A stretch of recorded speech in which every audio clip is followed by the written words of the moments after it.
Welcome to Stories Cafe. I'm your host for today's captivating mystery, where we join the astute Miss Marple in the charming village of St. Mary Mead with the Larkspur Lane Lasses. Before we start, I'd be delighted to know where you're tuning in from today. Please share in the comments. Settle in with a warm cup of tea, stay intrigued, and let's ease into this tale of garden thefts, rare orchids, and murder. The Greenhouse Strangler. Chapter 1. Tea and Troubles. It was a particularly lovely Tuesday afternoon in May when Miss Marple arrived at Gossington Hall for tea with her friend, Mrs. Bantry. The rhododendrons were in splendid bloom, their vivid hues contrasting beautifully with the weathered gray stone of the house. Miss Marple, dapper in her tweed outfit and carrying her knitting bag, approached the path with a sprightly step that masked her years. Mrs. Bantry greeted her warmly. "Jane, how wonderful! You're just in time. Mrs. Pringle and Miss Weatherby arrived only moments ago." Miss Marple smiled. She'd anticipated a quiet chat with Dolly Bantry, but wasn't disappointed. Village gossip was always enlightening, and Mrs. Pringle, the solicitor's wife, was typically well-versed. "I've set tea in the drawing room, Mrs." Bantry continued, leading the way. "It's such a fine day," but Mrs. Pringle mentioned a draft. The drawing room at Gossington Hall exuded its usual cozy charm. Miss Weatherby, a slender, anxious woman who taught piano to the village children, perched on the sofa, while Mrs. Pringle claimed her customary seat by the fireplace. "Miss Marple, how timely!" exclaimed Mrs. Pringle. "We were just speaking of the oddest happenings on Larkspur Lane." Miss Marple settled in carefully. "Indeed?" she asked, accepting a cup of tea from Mrs. Bantry. "I haven't heard a thing." Miss Weatherby's voice pitched slightly higher. "Oh, it's been thefts and trouble for 2 weeks. Most unsettling." "First my silver tea service," said Mrs. Pringle. "Not the whole set, just the sugar bowl and creamer. Quite strange." "Then poor Mrs. Forskew's brooch," added Miss Weatherby. "Victorian, a family heirloom with garnets." Mrs. Bantry, pouring tea, nodded solemnly. "And now Miss Weatherby has had a disturbing ordeal. Do tell Miss Marple about Emerson." Miss Weatherby set her cup down with a faint clink. "My cat, Emerson, you see, he vanished for 2 days. When he returned, his fur was dyed an odd blue on his tail and paws. I can't fathom who would do such a thing." "Most extraordinary," murmured Miss Marple, reaching for a cucumber sandwich. "And these events all occurred on Lark Lane." "All within the past 10 days, confirmed Mrs. Pringle. "Inspector Slack says it's that Co-Reggie, always been a troublemaker, that one." Miss Marple's faded blue eyes showed a momentary twinkle. "Young Reggie, I recall, he had some trouble with Mr. Blacker's apple trees last autumn." "Precisely," said Mrs. Pringle triumphantly. "A petty thief and miscreant. His poor mother doesn't know what to do with him." "He was seen skulking about Mrs. Hogworth's garden yesterday," offered Miss Weatherby. "Mrs. Hawksworth herself told me so when I was returning from my piano lessons at the mention of Mrs. Hawksworth." Slight silence fell over the group. Mrs. Bantry, ever the attentive hostess, hastened to offer more tea. "Mrs. Hawksworth is well, I trust?" asked Miss Marple. "I understand she is." "Quite devoted to her greenhouse orchids," said Mrs. Pringle, with a slight sniff. "She talks of nothing else these days, that. And her nephew coming to stay." "Gerald Hawksworth supplied Mrs. Bantry. I met him at the post office yesterday, rather abrupt manner. I thought his late father's banking business, Keepsham in London, I believe," said Mrs. Pringle, "though one wonders what brings him to St. Mary. Now, Mrs. Hawksworth was never particularly close to her brother's family. Perhaps it's the orchids suggested." Miss Weatherby, with a nervous laugh, "I understand she's developed some special variety. She's to present it at the Horticultural Society meeting." Next week, Mrs. Hawksworth is rather accomplished at hybridization, I believe," said Miss Marple mildly. "You would know about that, Miss Marple, with your gardens always so lovely," said Mrs. Bantry. "Oh, did I mention that Mr. Preston has joined the society? Quite the enthusiast, apparently. He was discussing propagation methods with Colonel Bantry most energetically. At the vicarage fete, Mr. Preston from Neem Cottage," inquired Miss Marple. "The very same. Retired from India, I believe. He's taken the cottage for the season. Seems particularly interested in Mrs. Hawksworth's work." Miss Marple nodded thoughtfully. She was about to speak when the door opened and Colonel Bantry appeared. "Forgive the interruption, ladies," he said. "I've just had a telephone call from the vicar. It seems there's been another incident on Larkspur Lane. Mrs. Thompson's garden ornaments have vanished 3 ceramic toadstools and a rather ghastly gnome." "How perfectly absurd!" exclaimed Mrs. Bantry. "Who would want such things?" "That cowboy, no doubt," said Mrs. Pringle firmly. "The curious thing," continued Colonel Bantry, "is that Mrs. Thompson also reported seeing someone in Mrs. Hawksworth's garden last night, someone with a torch, examining the greenhouse. She assumed it was Mrs. Hawksworth herself, but mentioned it to the vicar this morning." "Most peculiar," said Miss Weatherby, her hands fluttering. One doesn't like to think. "Of prowlers," interrupted Mrs. Pringle. "Inspector Slack should speak too." That cowboy immediately. Miss Marple had listened to the conversation with careful attention. Now she folded her hands in her lap and looked thoughtful. "It all seems rather theatrical, doesn't it?" she observed quietly. The others looked at her in surprise. "Theatrical?" Miss Marple inquired. Mrs. Bantry, the nature of the thefts, explained Miss Marple. "A sugar bowl and creamer, but not the teapot or brooch. A kit returned with dyed fir garden. Gnomes. It reminds me rather of something that happened in the village years ago when Mrs. Eldon's maid was putting on amateur dramatics." She did not elaborate further, and the conversation soon turned to other matters: the vicar's sermon, the shortage of good help, and the weather prospects for the upcoming garden party at the vicarage. But as Miss Marple later made her way home along the quiet village lanes, she couldn't help but reflect on the curious incidents at Lark's Lane and the sense of something not quite right, a feeling that had served her well on previous occasions. Chapter 2, Whispers. In the Chapter 2, Whispers in the Garden. The following morning dawned bright and clear, ideal for a gardening. Miss Marple, attired in her oldest tweed skirt and a serviceable cardigan, was on her knees tending to irises. Her hands, thin and wrinkled, but surprisingly dexterous, moved with practiced efficiency as she pruned away dead growth. "The buff beauty needs tying back," she murmured to herself. "And the Dorothy Perkins is getting quite unruly." Gardening gave Miss Marple time to think, and this morning her thoughts were occupied with the curious events on Lark Lane. The seemingly pointless thefts troubled her. There was a pattern there, or rather, a lack of pattern that in itself formed a pattern that reminded her of something, though she couldn't quite place what. The cheerful voice of her help, Cherry Baker, interrupted her reverie. "I've brought you out some tea. Miss Marple, you've been at those roses for nearly 2 hours, have I, really? How good of you." Cherry. Miss Marple straightened, carefully brushing soil from her gardening gloves. "Any news from the village this morning?" Cherry set the tea tray on the garden table.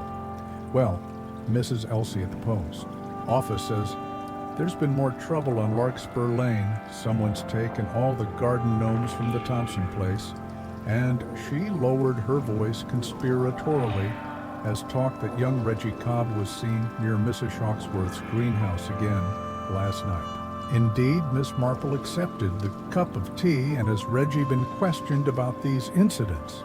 "Inspector Slack had him in yesterday, from what my Ted heard down at the Blue Ball, but they couldn't prove anything." Miss Marple nodded thoughtfully. Her cottage, situated on the edge of the village, afforded her a view of several neighboring gardens from where she sat. She could just glimpse the elaborate wrought iron fence that surrounded Mrs. Hawksworth's property 2 doors down. As she sipped her tea, she noticed movement there, Mrs. Hawksworth herself in earnest. Conversation with a younger man, even from this distance, the conversation appeared heated. The man, who must be Gerald Hawksworth, the nephew, was gesticulating with a sheath of papers while Mrs. Hawksworth stood very straight, shaking her head emphatically. After a moment, she turned abruptly and walked back towards her house, leaving Gerald standing by the fence, his expression tight with frustration. Families, murmured Miss Marple to herself so often, the source of the deepest complications. Cherry, who had been gathering the pruning tools, looked up, begged pardon, missed nothing of importance. Cherry, I was merely reflecting on family dynamics after Cherry had gone inside. Miss Marple resumed her gardening, though she found herself glancing occasionally towards Mrs. Hawksworth's property.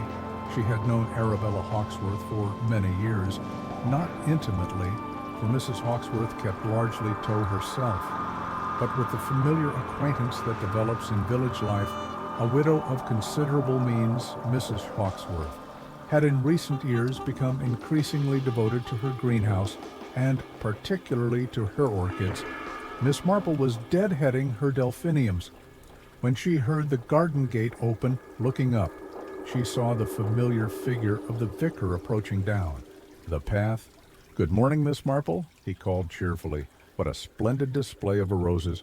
"Good morning, Vicer. How kind of you to say so, though I fear the black spot has been troublesome this year."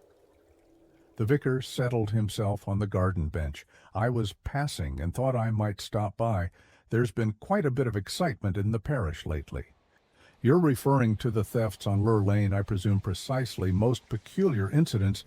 And now I understand Mrs. Hawksworth has had some disturbance around her greenhouse." Miss Marple carefully placed a cut stem into her truck. "Nothing taken, I hope?" "No, nothing missing as far as she can tell, but she was quite agitated about it. When I spoke with her after morning prayer, she's been working on a new orchid hybrid, quite valuable. From what she says, she's to present it at the Horticultural Society meeting next week." "Yes, I had heard something of the sort said." Miss Marple, Mrs. Hawksworth, has always been most accomplished with her orchids, indeed, quite passionate about them between ourselves. The vicar lowered his voice slightly. "I gather there's been some tension with her nephew over her horticultural expenditures. Young Mr. Hawksworth apparently feels his aunt's spending on her greenhouse is excessive." "How unfortunate," murmured Miss Marple. "Family disagreements are always distressing." "Quite so. But Mrs. Hawksworth was most emphatic that her newest hybrid would justify everything. Something about patent rights and royalties." "I'm afraid I didn't fully understand the technical aspects." Miss Marple nodded sympathetically. "The commercialization of specialized plant varieties can be quite complex." I believe the vicar looked at her with mild surprise. "You seem well informed on the subject, Miss Marple." "Oh, merely general knowledge gleaned from gardening journals," she replied modestly. "One does pick up bits and pieces over the years." Their conversation drifted to parish matters, and shortly thereafter the vicar took his leave. Miss Marple returned to her gardening, but her mind was active beneath the brim of her faded straw hat. Later that afternoon, Miss Marple made her way to the village post office. Mrs. Elsie, who combined her postal duties with a flourishing trade in gossip, was serving Miss Weatherby when Miss Marple entered. And I said to her, "Mrs. Else," he was saying, "that young man has no business prowling around at night. If he's seen near Mrs. Hawksworth's greenhouse again, Inspector Slack should be informed immediately." "Quite right." "Agreed." Miss Weatherby nervously, "especially after what happened to my poor Emerson." One shudders to think what might be taken.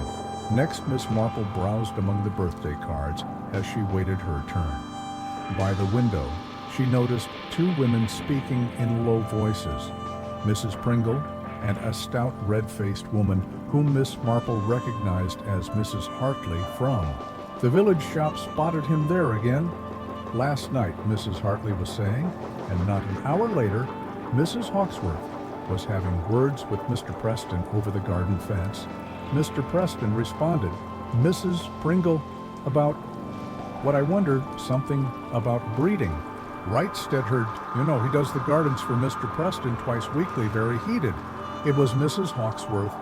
Had something about registration papers and Mr. Preston looking altogether too interested in her greenhouse. Miss Marple selected a card with a water coal of roses and moved to the counter as Mrs. Eli wrapped it in paper. Miss Marple inquired mildly about the weather forecast. They say, "It's to be fine through Thursday," replied Mrs. Elsie, "though my rheumatism tells me different. Have you heard about the goings-on at Lark Lane, Miss Marple?" "I've heard various accounts," said Miss Marple, most perplexing, walking home with her purchase. Miss Marple reflected on what she had overheard the matter of Mrs. Hawksworth's orchid hybrid, the nephew's displeasure. Mr. Preston's apparent interest, these fragments, began to form a picture in her mind, though its outlines remained indistinct. She recalled a similar situation some years ago with Mrs. Bedos and her prized dahlia, though that had merely resulted in wounded feelings rather than anything more sinister as she turned onto her garden path. Miss Marple noticed a moving shadow beyond Mrs. Hawksworth's fence. Someone was in the garden, stooped over, as if examining plants. For a moment she thought it might be Reggie Cobb, but the figure straightened, revealing itself to be Mr. Preston. He stood for a moment, making a note in a small book, then moved purposefully toward Mrs. Hawksworth's greenhouse. Miss Marple's eyes narrowed thoughtfully as she watched him disappear inside. Chapter 3, Death Among them. Chapter 3, Death Among the Orchids. The news broke at precisely 10:17. The following morning, Miss Marple was just placing a freshly baked Victoria sponge on the kitchen table when the telephone rang. Cherry answered it, and moments later appeared in the doorway, her young face unusually pale. "It's Mrs. Bantry, miss," she said in a hushed voice. "She says there's been a murder at Mrs. Hawksworth's." Miss Marple received this intelligence with remarkable composure. "Thank you, Cherry," she said, taking the telephone receiver dolly. "Yes, there's been some dreadful news." Mrs. Bantry's voice came through, high-pitched with excitement. "Jane, the most awful thing. Mrs. Hawksworth has been found dead, murdered in her greenhouse. Strangled. Mrs. Elsie just telephoned to tell Arthur the whole village is in an uproar." "How distressing," said Miss Marple. "When was she found?" "This morning by her gardener, Hopkins. He arrived at 9:01 as usual and found her among her orchids. Apparently she's been dead since last night." "Jane, do you think, could it be connected to those strange thefts?" "It would seem rather a significant escalation," murmured Miss Marple. Thoughtfully, Arthur says, "Inspector Slack is already convinced it's that Cobb boy. Apparently they found a footprint matching his boots near the greenhouse." "I see," said Miss Marple. There was a slight pause before she added, "Will you be calling on the household? One does like to express condolences in person. I was thinking of going over this afternoon. Would you care to accompany me? That would be most suitable. Shall we say 3?" After replacing the receiver, Miss Marple sat very still for a moment. Her faded blue eyes, thoughtful Cherry, who had been hovering anxiously, spoke up. "Is it true then, miss, about poor Mrs. Talks, with, I'm afraid so, Cherry, they're saying. It was that Reggie Cobb ventured. Cherry, Ted saw him running past the blue ball last night, looking all shifty like." "Indeed," said Miss Marple non-committally by early afternoon. St. Mary Me was in a state of barely suppressed excitement. Murder was, after all, a conversational resource of considerable value, as Miss Marple made her way to Gossington Hall to meet Mrs. Bantry. She noted several small clusters of villagers engaged in animated discussion, always knew that Cobb boy would come to no good. She overheard Mrs. Pringle saying outside the butcher's shop, taking a human's life over a few garden ornaments. It doesn't bear thinking about at Gossington Hall. Mrs. Bantry greeted her with nervous energy. "Jane, I've just had Colonel Melchett on the telephone. He's joined Inspector Slack. At the scene, it seems they're quite certain. It was Reggie Cobb. He's disappeared, you know. Has he indeed?" murmured Miss Marple, straightening her gloves. "Ran off last night and hasn't been seen since. And now there's proof, a footprint by the greenhouse that matches those peculiar boots of his. And Hopkins says a pot was knocked over a valuable orchid." Apparently, the short drive to Lark's Lane was punctuated by Mrs. Bantry's excited speculations when they arrived at Mrs. Hawksworth's substantial Victorian residence. They found a police constable stationed at the gate, but Mrs. Bantry's position in the village secured their admission to the house. The drawing room presented an unusual scene. Inspector Slack, looking grim, was questioning a pale young man, whom Miss Marple identified as Gerald. Hawksworth, Colonel Melchett, stood by the fireplace while a nervous-looking woman whom Miss Marple did not recognize sat stiffly on a chair by the window. "Mrs. Bantry, Miss Marple," said Colonel Melchett, nodding to them. "I'm afraid you've come at a difficult time." "We felt we should pay our respects," said Mrs. Bantry. "Such a shocking thing, poor Miss Hawksworth." Inspector Slack looked up with barely concealed impatience. "If you ladies wouldn't mind waiting, we're in the middle of questioning Mr. Hawksworth." "Gerald?" Hawksworth ran a hand through his hair. "As I've already explained, Inspector, I left my aunt at approximately 8:30 last evening. She was in perfectly good health, and mentioned she was going to work in her greenhouse we had." He hesitated. "A minor disagreement over some family papers, but it was nothing significant." "And you went directly back to the Rose and Crown after that?" pressed Inspector Slack. "I did. You can confirm it with the landlord." "I had a drink in the public bar and retired to my room before 10, I see." Inspector Slack made a note. "And you were not aware of your aunt's valuable orchid hybrid or the papers relating to its patent?" A flash of something surprise, perhaps, or annoyance crossed Gerald Hawksworth's face. "I knew she was working on something she considered important, but the details of her horticultural pursuits didn't interest me." Particularly, the woman by the window cleared her throat. "Mrs. Hawksworth was most secretive about her new hybrid, Inspector, even to me. And I've been her companion for 3 years." "Thank you, Miss Brewster," said Colonel Melchett. "Now I understand Mrs. Hawksworth was last seen alive by Hopkins the gardener when he left at 6 yesterday evening." Miss Marple, who had been quietly observing, ventured a gentle question. "Might I inquire if anything was taken from the greenhouse?" Inspector Slack looked at her with slight irritation. "That's police business, Miss Marple." "But surely it would help to establish a motive," persisted Miss Marple mildly. "For instance, were Mrs. Hawksworth's orchid notes missing as light?" Look of surprise crossed Colonel Melchett's face. "As a matter of fact, they were." "How did you know about those one does?" "Hear things in the village," said Miss Marple vaguely. Mrs. Hawksworth was known to keep meticulous records of her hybridization experiments. Gerald Hawksworth frowned. "Are you suggesting someone murdered my aunt for her gardening notes? Orchid hybridization can be quite valuable, commercially, I believe," said Miss Marple. "Particularly if one can secure patent rights." Mrs. Bantry, who had been unusually quiet, suddenly spoke up. "Jane, surely you don't think someone would commit murder over a flower people have killed for far less?" "Dolly," replied Miss Marple quietly. Inspector Slack cleared his throat.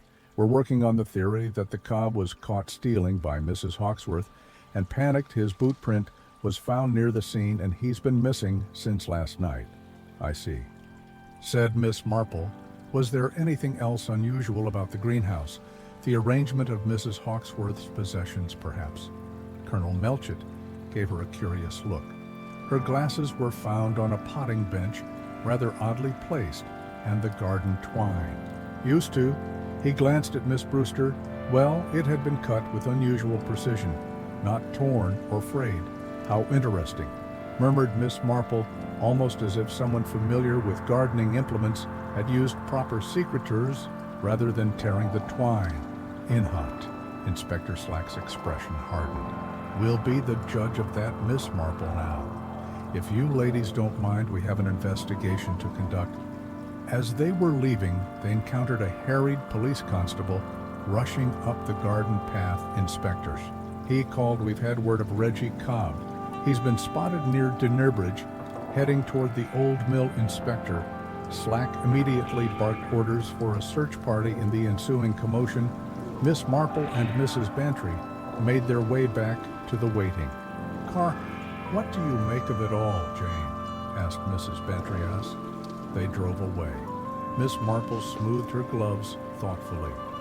"I find it most interesting that Mrs. Hogworth's orchid notes are missing, and that the murder weapon was cut so precisely back." At her cottage, Miss Marple sat by her window, watching the shadows lengthen across her garden. Beyond the hydrangeas, she could just see the police activity continuing at Mrs. Hawksworth's residence. She thought about the precisely cut garden twine, the missing notes, and the peculiarly placed spectacles. Somewhere in the gathering twilight, a manhunt was underway for young Reggie Cobb, while a killer's tracks were being obscured by the very investigation meant to reveal them. Chapter 4. The Reluctant Chapter 4. The reluctant suspect. The apprehension of Reggie Cobb occurred in a manner that Miss Marple later described as most illuminating. 2 days after Mrs. Hawksworth's body had been discovered, Reggie was caught in the act of purloining a packet of digestive biscuits from Mr. Patel's grocery shop. He made no attempt to flee, submitting to capture with a resignation that suggested relief rather than remorse. Miss Marple received this news from Cherry, who burst into the morning room where Mrs. Marple was arranging flowers. "They've caught him, Miss Marple. That Reggie Cobb stealing biscuits from Mr. Patel's bold aspress." Indeed, Miss Marple paused, a stem of larkspur balanced delicately between her fingers. How curious that he should risk capture for something so trivial. "Ted says he looks half-starved. Been hiding in the old priory ruins since the night of the murder." Cherry lowered her voice on the last word, as though murder itself might appear if spoken of too loudly. "Poor boy," murmured Missy Marple. "He must have been quite desperate, poor boy." Cherry's eyes widened. "But Miss Marple, he's a murderer." "Is he?" Miss Marple placed the larkspur precisely in her arrangement. "We shall see later." That morning, having completed her household tasks, Miss Marple donned her best hat and gloves and made her way to the police station. Constable Peters, stationed at the front desk, looked up in surprise. "Miss Marple, what can I do for you this morning?" "Good morning, Constable. I believe I may have dropped my handkerchief yesterday during my constitutional. I was passing quite near where young Reggie Cobb was apprehended, and I wondered if perhaps it had been found." Constable Peters looked doubtful. "No handkerchiefs have been handed in, Miss Marple, but I can make a note of it." "That's most kind. I don't suppose—" She hesitated. "I don't suppose I might inquire after young Reggie. Such a shocking business. One can't help but feel concerned for someone who grew up in the village, whatever his misdeeds." The constable's expression softened slightly. His being held for questioning about Mrs. Hawksworth's murder. Inspector Slackus with him now, as if on cue. A door at the end of the corridor opened, and Inspector Slack emerged, his face set in lines of frustration. He stopped short at the sight of Miss Marple. "Miss Marple, this is an official police investigation. What brings you here? A lost handkerchief?" "Inspector, pure coincidence, I assure you," she smiled gently. "I gather you're interviewing young Reggie." Inspector Slack's frown deepened. "We are, and despite what everyone in this wretched village seems to think, my job would be considerably easier without civilian interference. Of course, Inspector, has Reggie confessed to Mrs. Hawksworth's murder?" A muscle twitched in Inspector Slack's jaw. "He admits to the thefts, claims they were pranks, if you can believe it, but is denying any knowledge of the murder." How interesting. Miss Marple adjusted her gloves. "And the evidence against him is substantial. Now, if you'll excuse me, Miss Marple, just one small matter." "Inspector, I wonder if I might have a brief word with Reggie, his mother, and I were acquainted through the Women's Institute, and I feel a certain responsibility, absolutely not interrupted.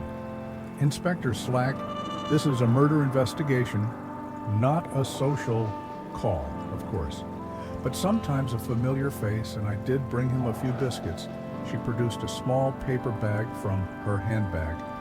Poor boy must be hungry after hiding in the Priory ruins. Inspector Slack looked as though he might refuse outright, but Constable Peters interjected, "Sir, we do need to get that statement from Mrs. Wilkins, perhaps while you're doing that." With evident reluctance, Inspector Slack agreed. 5 minutes. Miss Marple and Constable Peters will be present throughout the cell, where Reggie Cobb was being held, was small but clean. Reggie himself, a lanky youth with an unfortunate complexion and a perpetual slouch, sat on the narrow cot, looking up with surprise as Miss Marple entered. "Miss Marple," his voice cracked slightly, "they don't think you did it too, do they?" Despite the circumstances. Miss Marple couldn't help a small smile. "No, Reggie, I brought you some biscuits." She handed the paper bag to Constable Peters, who inspected it before passing it to Reggie. "Thank you," mumbled Reggie, taking a biscuit with trembling hands. "They all think I killed old Mrs. Hogworth, but I didn't. I wouldn't. I only took things for a laugh, like the silver sugar bowl and creamer, Mrs. Forskew's brooch, Miss Weatherby's cat." Reggie nodded miserably, and Mrs. Thompson's garden gnomes. "But I never hurt anybody. I was going to put everything back. It was just—" He stopped looking, embarrassed. "Just a prank." Miss Marple finished for him, like the incident with Tommy Jenkins. "And the church?" Silver Reggie's eyes widened. "You remember that? That was years ago, before the war even. I remember a great many things. Reggie, tell me, why did you run away the night Mrs. Hawksworth died?" "I was going to nick something from her greenhouse," Reggie admitted. "But when I got near, I saw someone already there inside with a torch. I thought it might be the police looking for me because of the other things. So, escarpered, I see. And this person in the greenhouse, did you recognize them?" Reggie's hook his head too dark. Just saw the light moving around inside. "And at what time was this?" "Approximately, must have been close to 9. The church bells had just gone, Miss." Marple nodded thoughtfully. "Thank you, Reggie. You've been most helpful, Miss Marple." Reggie's voice was urgent now. "I didn't kill her. I wouldn't. You believe me, don't you?" Miss Marple looked at him steadily. "Yes, Reggie, I believe you." Upon returning home, Miss Marple sat at her writing desk and carefully made a list of the stolen items: a silver sugar bowl and creamer, but not the matching teapot, a Victorian brooch a cat returned with dyed fur ceramic garden ornaments. She studied the list for several minutes, then added a note: "Items either returned or of relatively little value, theatrical rather than practical."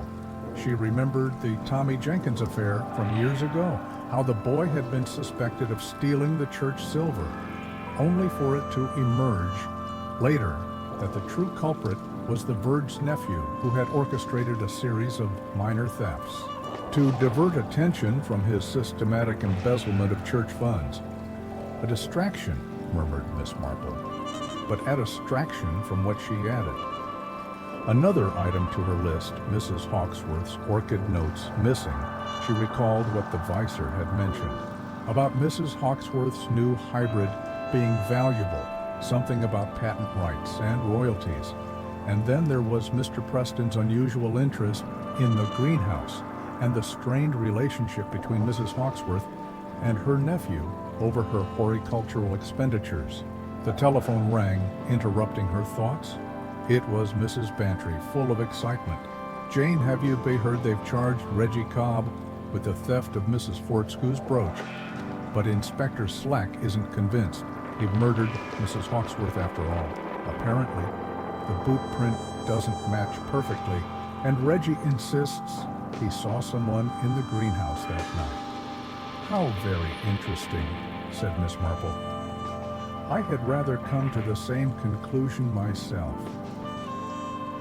After speaking with Mrs. Bantry, Miss Marple returned to her list. adding one final note, precisely cut, garden twine secretars, not haste. She sat back, her faded blue eyes thoughtful, as she contemplated the pattern emerging from these seemingly disconnected facts. A pattern that suggested the thefts on Lark Lane were indeed a distraction, but from something far more valuable than silver or brooches, something worth killing for Chapter 5 Secrets and Specimens. Chapter 5 Secrets and Specimens. The morning was unusually warm for May as Miss Marple made her way along Larkspur Lane. She had dressed with particular care in her second-best tweed suit and a hat that, while no longer fashionable, was still perfectly presentable. In her gloved hands, she carried a small bouquet of flowers from her garden. The constable stationed outside Mrs. Hawksworth's house recognized her from her previous visit with Mrs. Bantry. "Good morning, Miss Marple," he said politely. "I'm afraid the family isn't receiving visitors at present." "Oh dear," said Miss Marple. "How disappointing. I had hoped to express my condolences in person," and shedded with a touch of wistfulness. "I had so looked forward to seeing poor Mrs. Hawksworth's garden. One last time, we've discussed our horticultural interests, you know. I brought these from me own garden as a small tribute." The constable hesitated, clearly torn between duty and courtesy. "Well, I suppose there's no harm in your leaving the flowers. Mr. Hawksworth is out at the solicitor's, and Miss Brewster is resting. The garden should be quite empty." "How kind of you," beamed Miss Marple. "I shall be long once past the wrought iron gate." Miss Marple paused to survey the garden. It was extensive and meticulously maintained with formal beds, a small rose garden, and at the far end, the substantial greenhouse where Mrs. Hawksworth had met her end. Police tape still cordoned off the greenhouse entrance. Miss Marple was carefully placing her modest bouquet at the base of a particularly fine rhododendron when a voice startled, "We're beautiful specimens, aren't they?" Mrs. Hawksworth had quite the eye for quality plants. Miss Marple turned to find Mr. Preston standing a few feet away. He was a tall, spare man with the weathered complexion of someone who spent considerable time outdoors. His expression was appropriately solemn, though his eyes moved restlessly over the garden beds. "Mr. Preston, isn't it?" said Miss Marple. "Yes." Mrs. Hawksworth was renowned for her horticultural achievements. "I understand you share her interest in gardening." "Oh, indeed." Preston moved closer, extending his hand. "Horticultural societies were our common ground, though I confess my specialty lies more with tropical specimens. Fan orchids, such a terrible business. Her death, the village will be much poorer without." "Here expertise, you were acquainted with Mrs. Hawksworth's work on orchid hybridization, I believe?" inquired Miss Marple innocently. A flicker of something caution, perhaps, crossed Preston's face. Only in the most general way. She was rather secretive about it. Her specific projects, understandably. So given the commercial implications, echoed Miss Marple. "Oh, you mean the patent rights?" "Yes, I believe the vicar mentioned something of the sort." "Patents can be quite valuable in the horticultural world," said Preston, his gaze now directed toward the greenhouse. "A successful hybrid can generate significant royalties. I understand Mrs. Hawksworth was planning to present something rather special at the upcoming society meeting." Before Miss Marple could respond, an irritable voice called from the direction of the house. "I say, what's going on here, Constable? I thought I made it clear we weren't receiving visitors." Gerald Hawksworth strode across the lawn toward them, his expression thunderous. He was a man in his mid-30s, expensively if carelessly dressed, with features that might have been handsome were they not set in lines of perpetual discontent.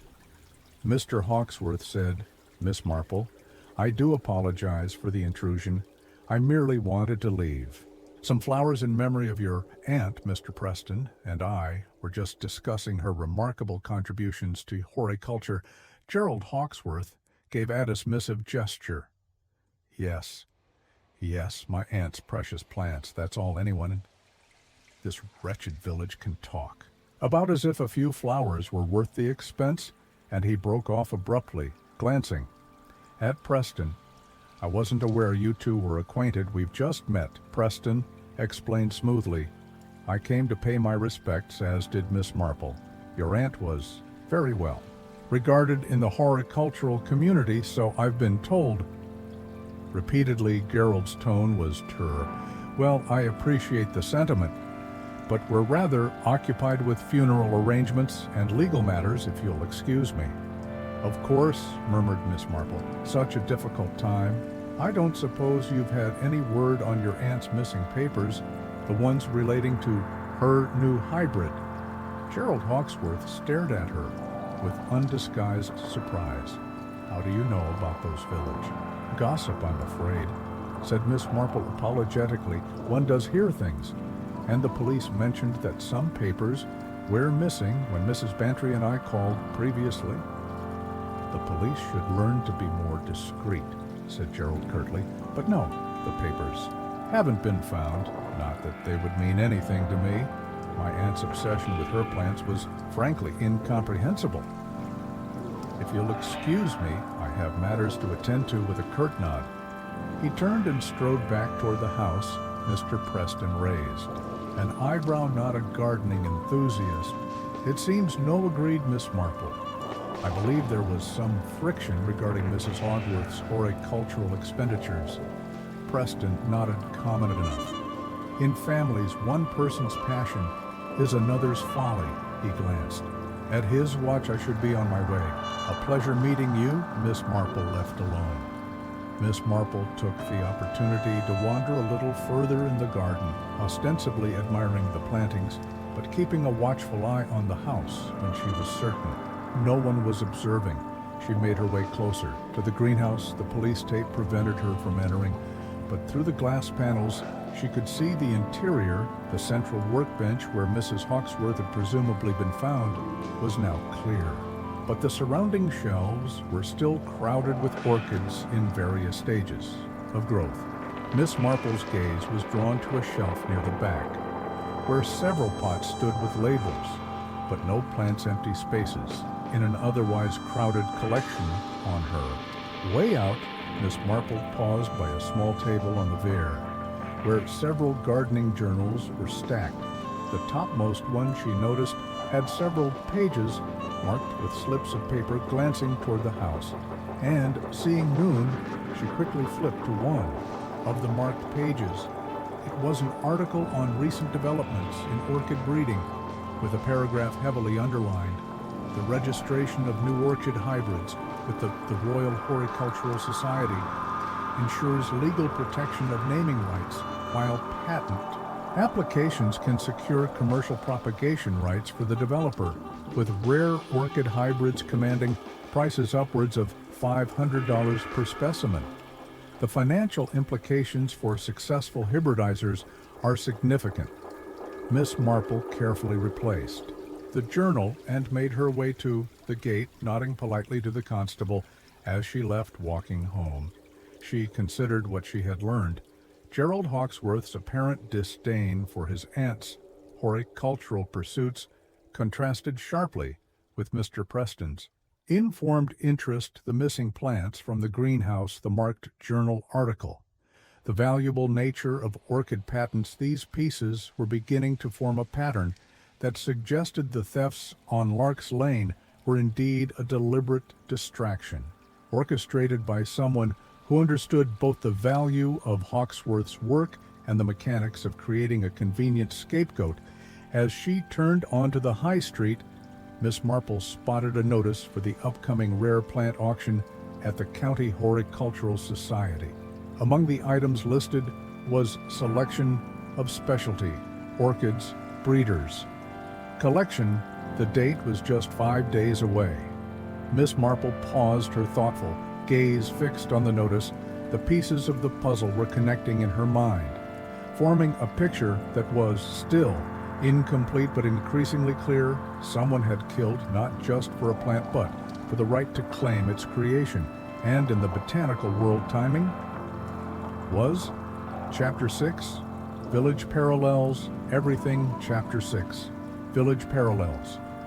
The following afternoon found Miss Marple in her garden room, entertaining Mrs. Bantry and Dr. Haddock to tea outside. A light rain pattered against the windows, creating a cozy atmosphere within.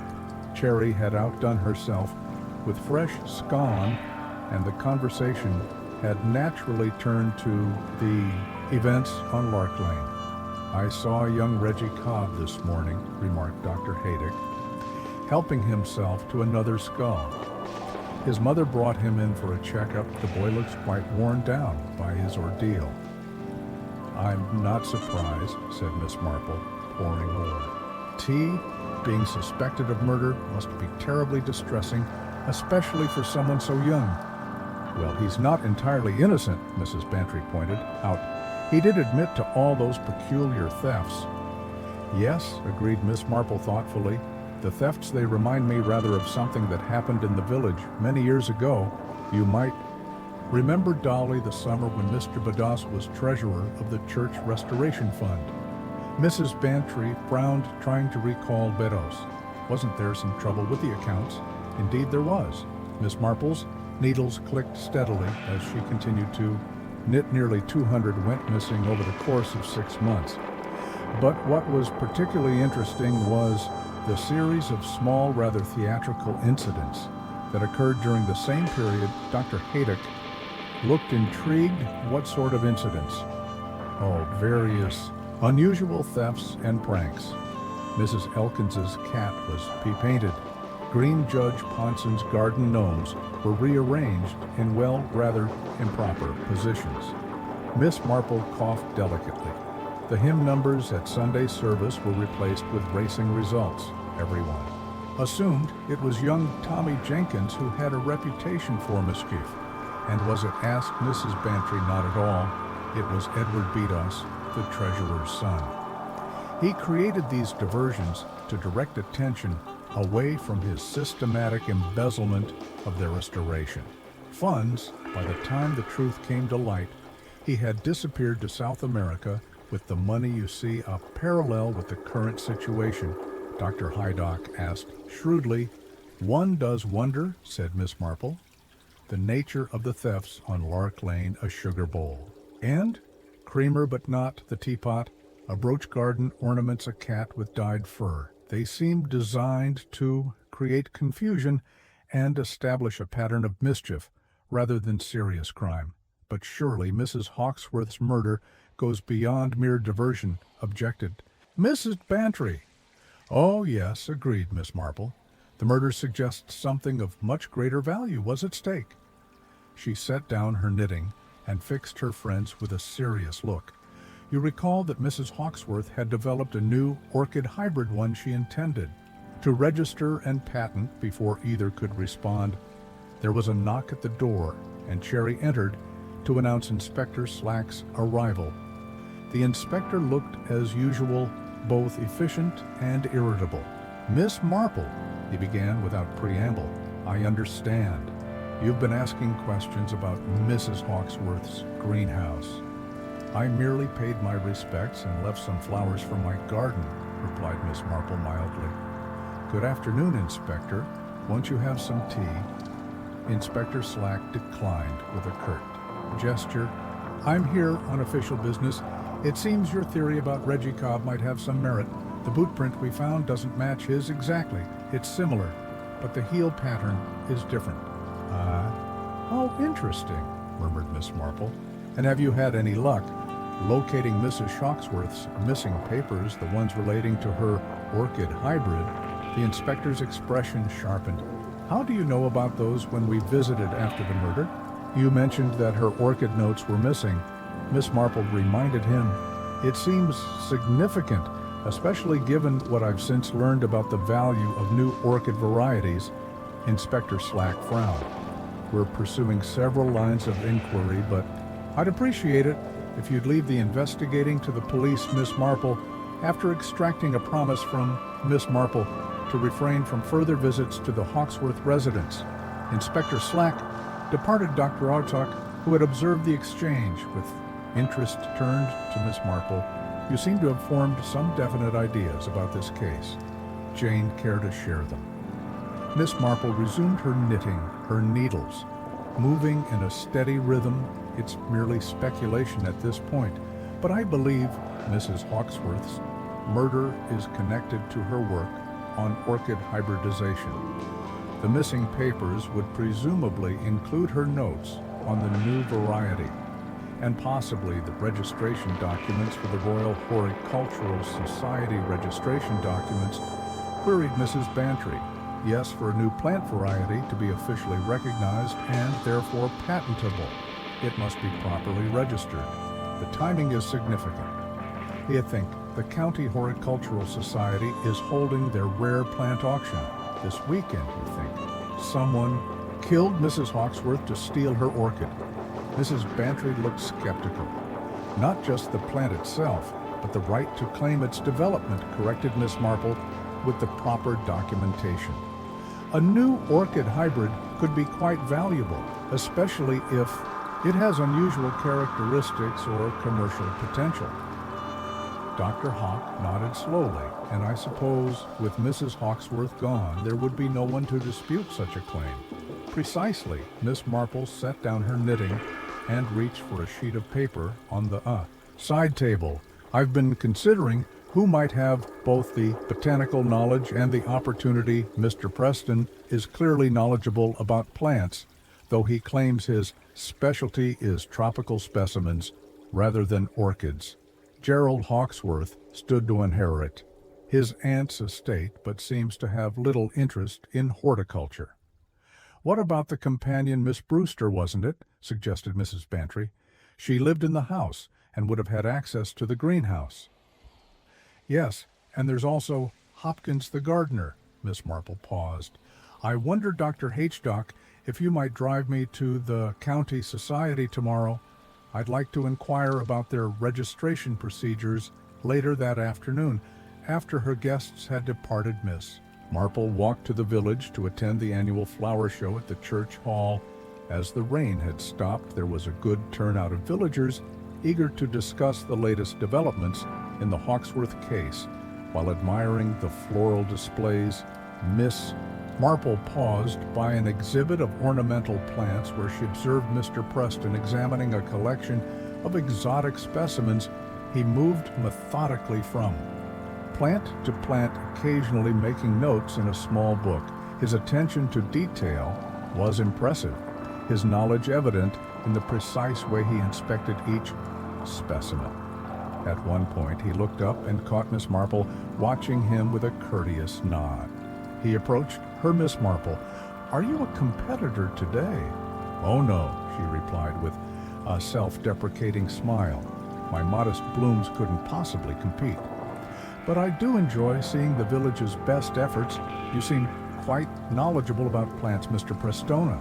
Lifelong interest, he acknowledged, though Mrs. Hawksworth was the true expert. Such a tragedy to lose. Here, especially with her new hybrid so close to registration. Miss Marble's eyes widened slightly. You knew about her new hybrid, a fleeting expression. Caution, perhaps, crossed Mr. Preston's face before he smiled. Only in general terms, she mentioned it. At the last society meeting, quite excited about its potential, though characteristically secretive about the details. If you'll excuse me, I should pay. My respects to the vicar as she watched him move away. Miss Marple's thoughtful gaze noted the precision of his movements, the careful way he handled the plants, the same kind of precision perhaps that would be required to cut a length of garden twine, with clean, deliberate strokes rather than in haste. Or, Chapter 7, The Pattern, Emerge Hispanic, Chapter 7. The Pattern merges. The county library was nearly empty when Miss Marple arrived the following morning.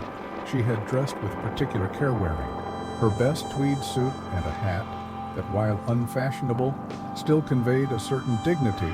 The librarian, Miss Price, looked up with mild surprise. as Miss Marple approached the reference desk. "Good morning, Miss Marple. How unusual to see you here on a Thursday. Your garden club meets on Thursdays, does it not?" "Usually, yes," agreed Miss Marple. "But I've developed a particular interest in orchid cultivation, and I was hoping you might have some reference materials on the subject." Miss Price adjusted her spectacles. "Orchids? Yes, I believe we have Milligan's tropical orchids and their cultivation, and perhaps something on hybridization techniques. The botanical section is rather limited." "I'm afraid hybridization is precisely what interests me," said Miss Marple, "and perhaps something on plant patents and registration procedures for new varieties, you understand." Minutes later, Miss Marple was seated at a corner table surrounded by several slim volumes and a rather more substantial tome entitled "Commercial Aspects of Botanical Innovation, Patents, Rights, and Regulations." She read with careful attention, occasionally making notes in Asmol notebook she had brought for the purpose. Most illuminating, she murmured to herself as she consulted a chapter on registration requirements. The Royal Horticultural Society's process was quite specific, detailed documentation of the hybridization process, photographic evidence, and verification by established experts. Most interesting of all was the provision that the first person to register a new variety secured the naming rights and potential patent benefits. Even if others had been working on similar hybrids, by noon, Miss Marple had filled several pages with notes. She thanked Miss Price and made her way to the village tea shop where she had arranged to meet Dr. Haydock. "Research going well?" he inquired after they had ordered tea. "Very informative, thank you." Miss Marple adjusted her gloves.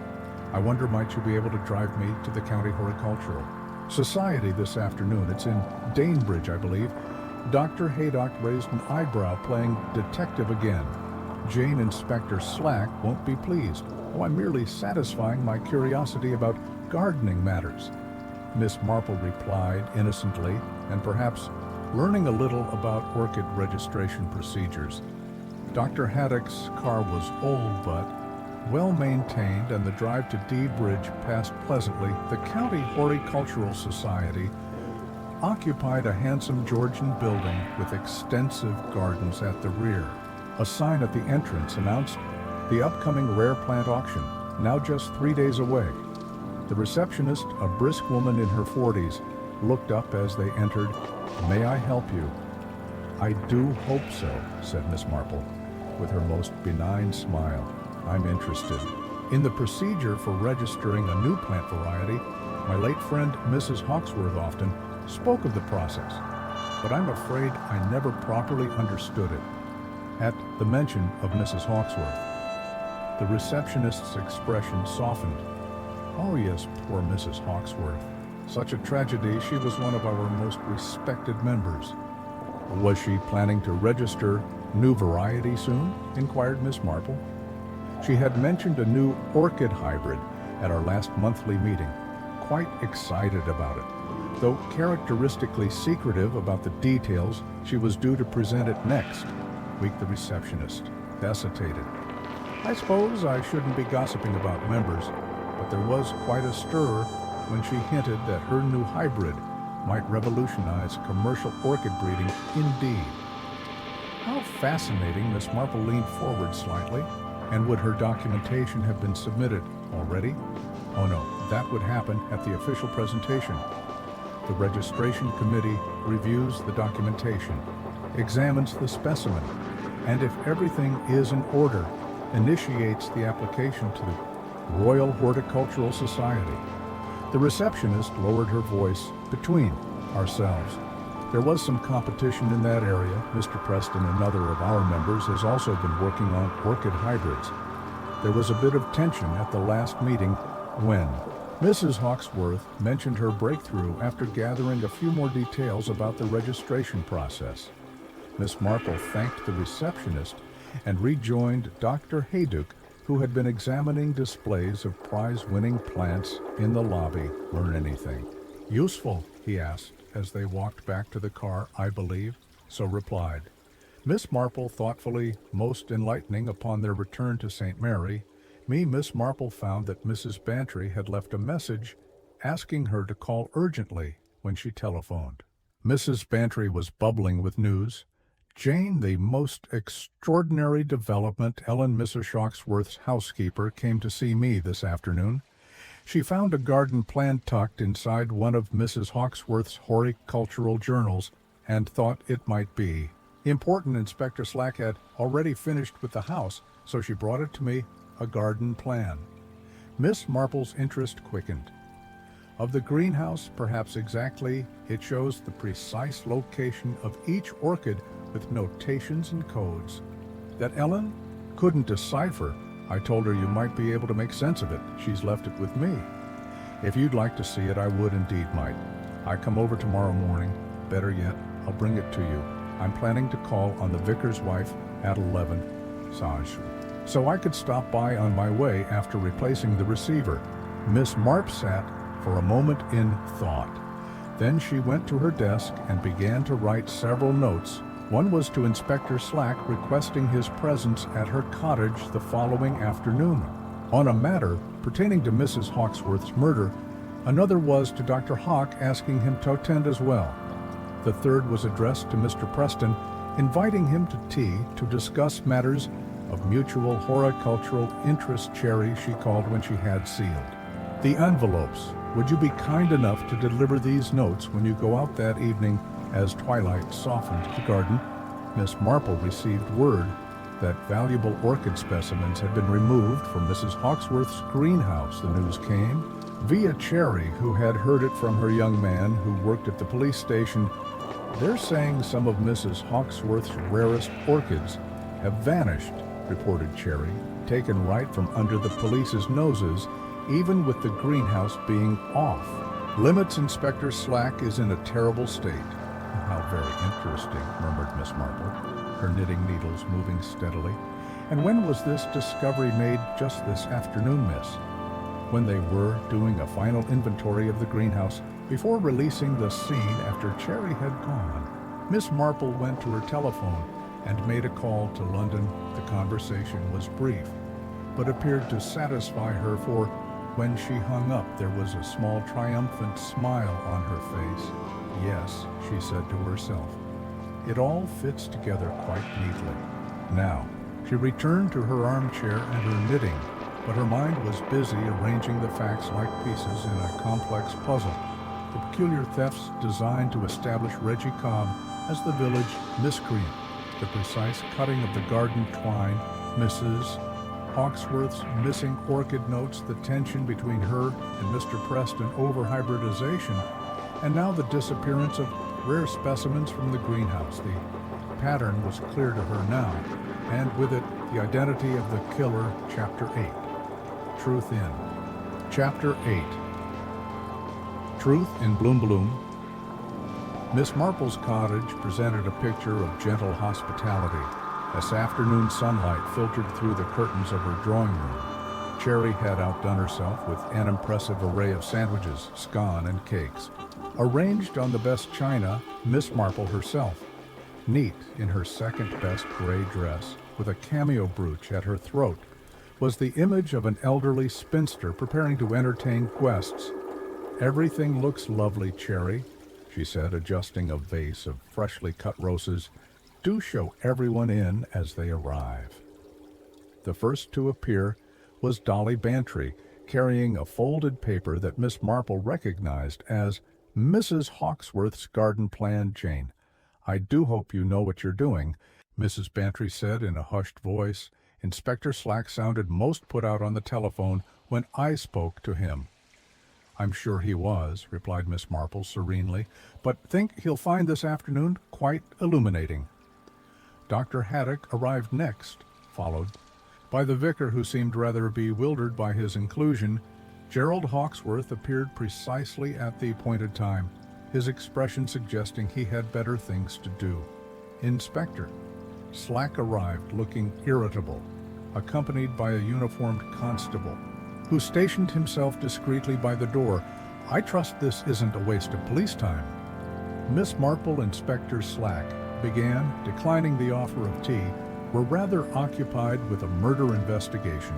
"So are we all," Inspector replied. Miss Marple, mildly, "Here's our final guest." Mr. Preston entered, pausing momentarily at the sight of the assembled company. Before nodding, politely, "Miss Marple, this is rather more than the horticultural discussion I was expecting. Do sit down." "Mr. Preston, tea." Miss Marple presided over the teapot with calm efficiency. "I thought it might be helpful to discuss certain aspects of Mrs. Hawksworth's death that have perhaps been overlooked. I wasn't aware." "You were conducting a parallel investigation," Miss Marple said. Inspector Slack, with barely concealed irritation. "Oh, not an investigation as such, Inspector. Merely observations drawing on certain parallels from village life." Miss Marple poured tea with a steady hand. "For instance, the curious series of thefts on Lark Lane reminded me strongly of something that happened in the village many years ago when a bank clerk created diversions to cover his embezzlement." Gerald Hawksworth shifted impatiently. "I fail to see what this has to do with my aunt's murder." "Everything, I believe," said Miss Marple. "The thefts were deliberate distractions designed to establish Reggie Cobb as the local miscreant, a convenient scapegoat for a more serious crime. We've established that Cobb wasn't responsible for the murder," he had interrupted Inspector Slack. "His boot print didn't match exactly." "No, indeed," Miss Marple nodded. "The killer would have planted that evidence just as they orchestrated the thefts to appear as random mischief. But there was nothing random about Mrs. Hawksworth's murder. It was carefully planned by someone who understood the value of what they were stealing, not silver or brooches, but something far more precious." "The orchid hybrid," said Dr. Haydick quietly. "Precisely." Miss Marple set down her teacup. Mrs. Hawksworth had developed a valuable new orchid variety when she intended to register and patent.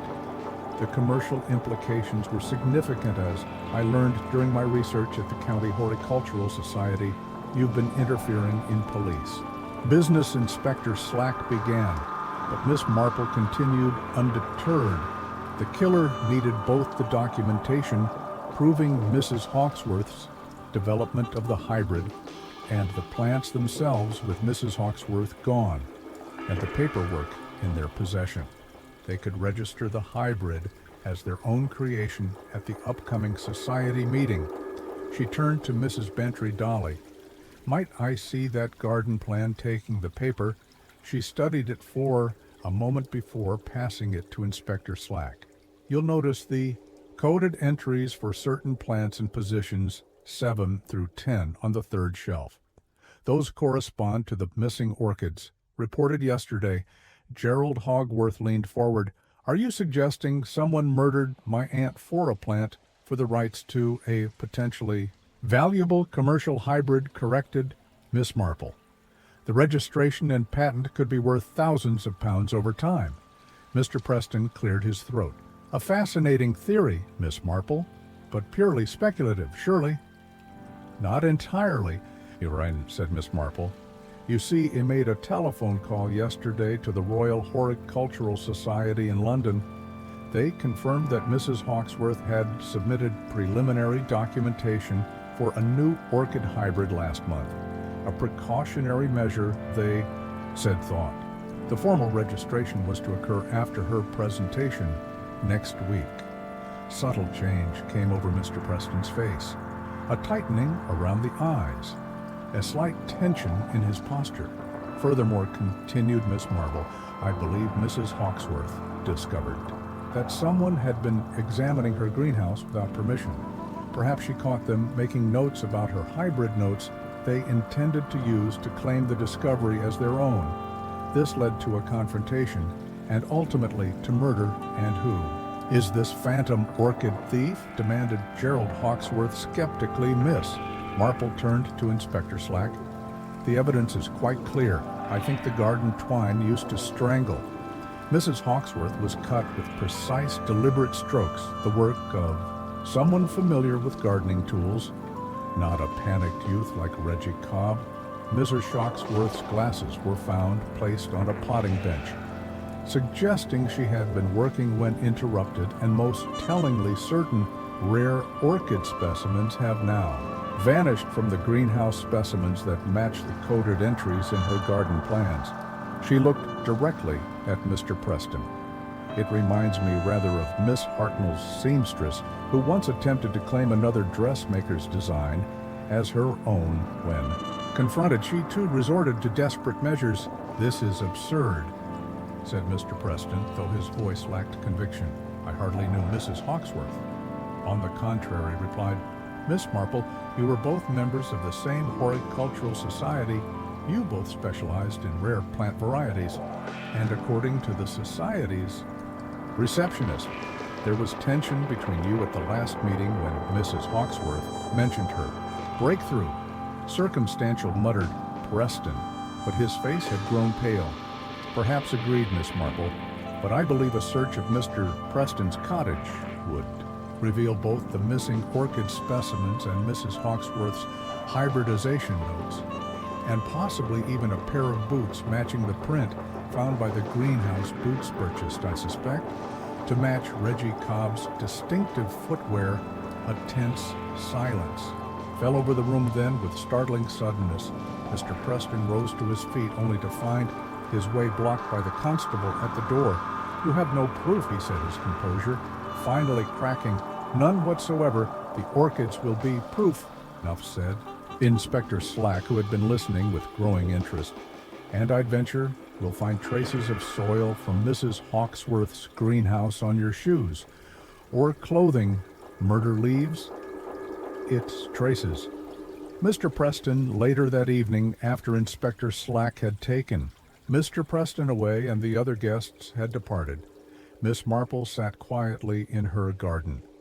The roses needed deadheading, she noted absently, and the delphiniums would require staking after the recent rain. Her thoughts returned to Mrs. Hawksworth and her fatal passion for orchids. How strange that beauty could inspire such darkness, that the creation of something lovely could lead to such ugliness of spirit. But then, as Miss Marple had observed many times over her long life in St. Mary, human nature remained constant, whether in great cities or small villages. Greed, jealousy, and the desire for recognition could flourish anywhere, even among the refined atmosphere of horticultural societies. "The Larker Lane Larsons," she murmured to herself with a small, sad smile. A theatrical series of diversions that had nearly succeeded in their purpose.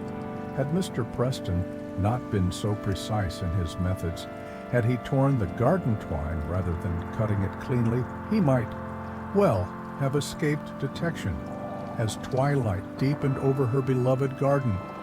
Miss Marple reflected that despite all she had seen of human frailty, there remained much to cherish. The world, friendship, kindness, and the simple beauty of flowers blooming exactly as nature intended. Thanks for joining us for today's mystery. Did you suspect Mr. Preston before Miss Marple revealed how he orchestrated the thefts to frame young Reggie Cobb? Let me know your thoughts in the comments if you enjoyed this adventure with Miss Marple. Don't forget to hit subscribe for more mysteries daily. Until next time, remember Miss Marple's wisdom. Human nature is much the same everywhere, and the most carefully planned crimes